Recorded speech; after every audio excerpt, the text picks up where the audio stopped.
Сәлем достар, бүгін сіздерге блиныйдың ерекше рецептісімен бөлісемін. Көріп тұрғандарыңыздай, блины теп-тегіс болып шығады, яғни ішіне кез келген салманы салуға өте ыңғайлы. Бірге соңына дейін көріп, жасап көріңіздер.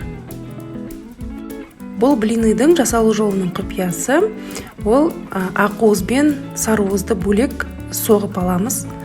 Ақуызға тұз қосамыз, ал сары уызына жұмыртқаның қант қосамыз және жылытып сүт қосамыз.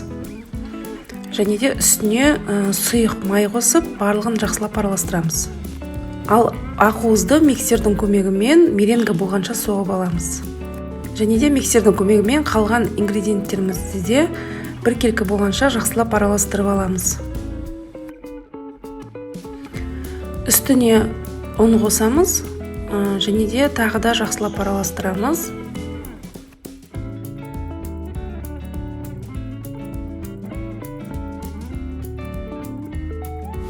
Мінекей массаны біркелкі болғанша соғып алдық.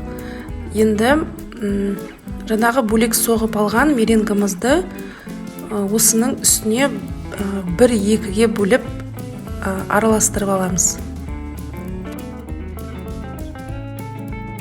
Барлығын жақсылап араластырып алғаннан кейін үстіне ыстық су құямыз. Тағы да барлығын араластырамыз.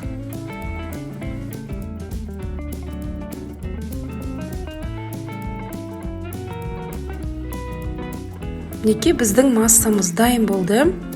Енді ыстық табаға май жағып, блиныларымызды рет-ретімен пісіріп аламыз.